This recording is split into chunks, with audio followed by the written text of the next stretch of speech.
Give it up, Nik Casey.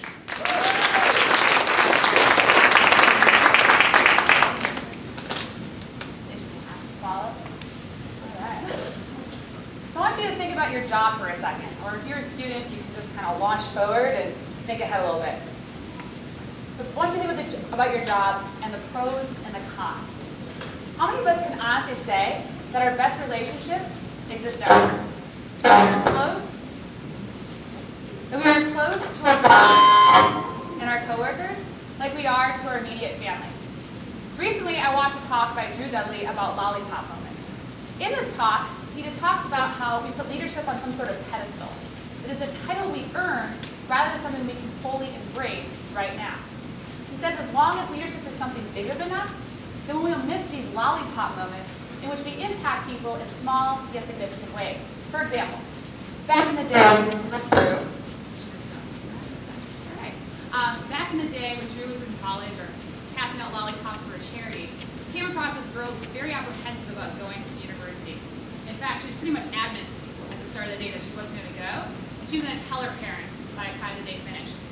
With that being said, he was just conversing with her, he had a silly hat on, he was using humor, communicate with her, and just kind of being fun-loving and silly.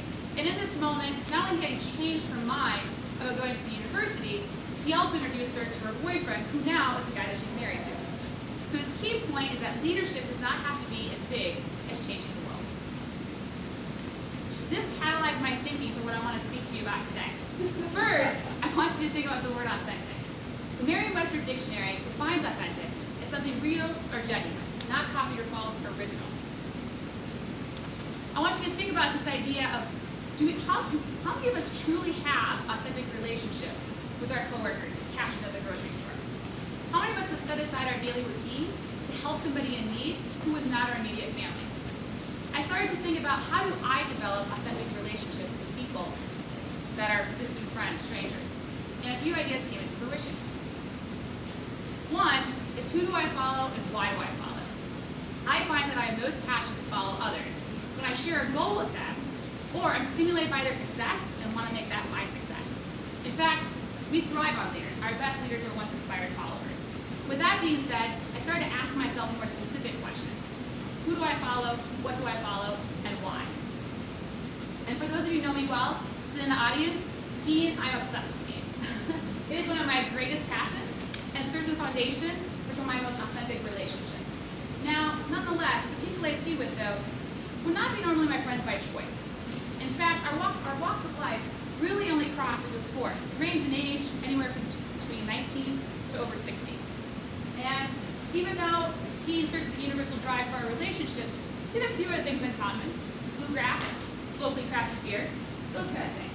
Other than that, these bonds, these relationships I have are some of the closest relationships I have, even though they've been tested unfortunately by the loss of friends and Mother Nature.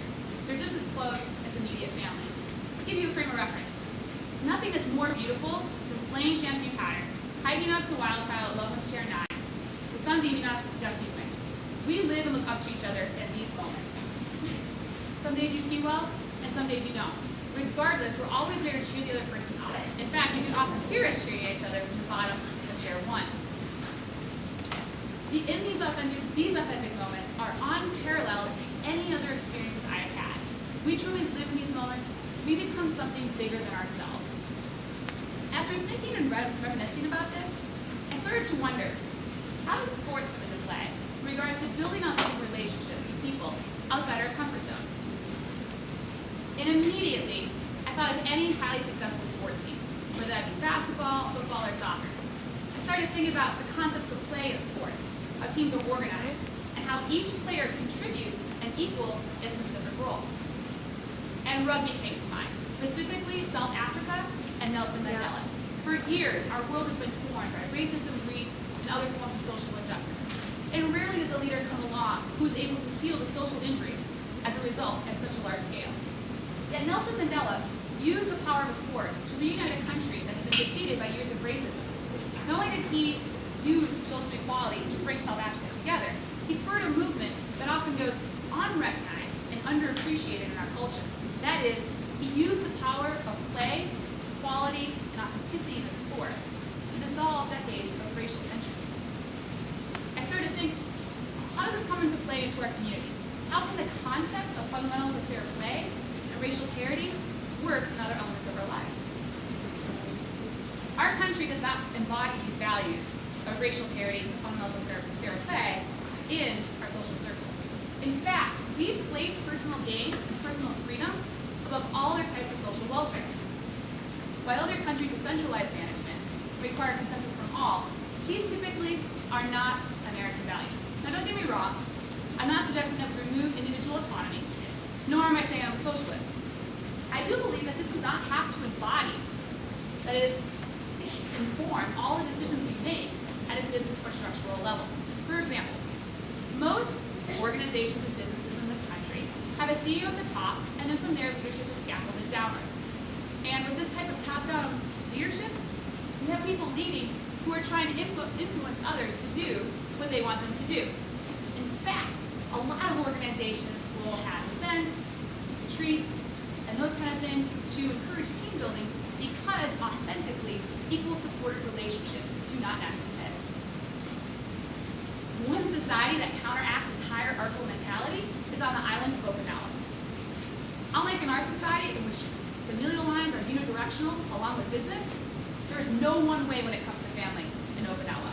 In fact, most people live there longer, up to the age of 100. Are often found to be a happier culture overall than other societies. And their support system extends far beyond the lines of immediate family. In fact, in a recent film called Happy, there was a scene in which there was a group of toddlers. They were between the ages of 3 to 5. And they were in a foot race. And at the end of the race, they were embraced by grandmothers, who were not their biological grandmothers. Now I know in our country, at that age, knowing how the way I was raised, my friends were raised, the people around me, I would feel pretty uncomfortable, pretty shy and scared to embrace somebody who wasn't my biological grandmother.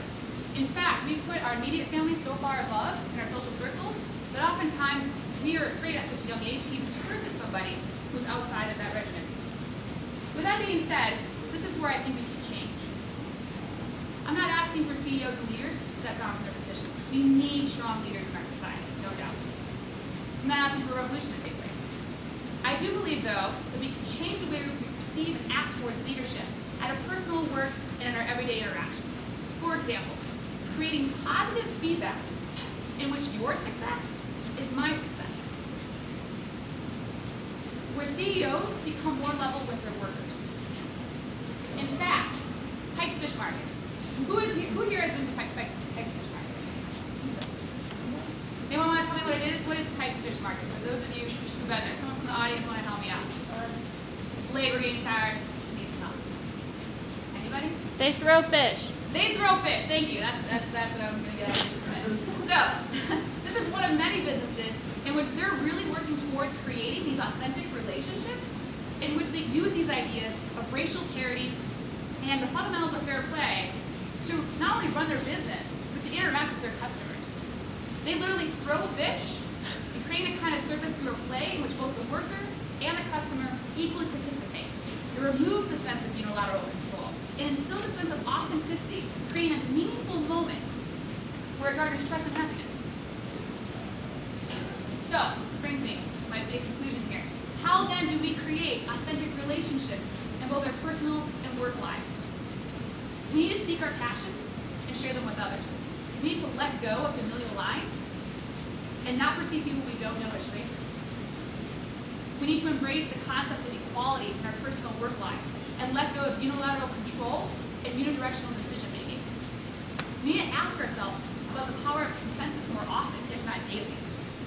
We need to support each other in ways that look and may feel foreign to us, like hugging someone at the age of 5 as a stranger as if it was your father. We need to create and embrace more lollipop moments.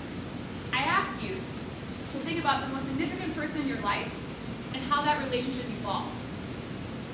This is the most telling way that we can figure out how to foster and create relationships with people who are just friends, strangers.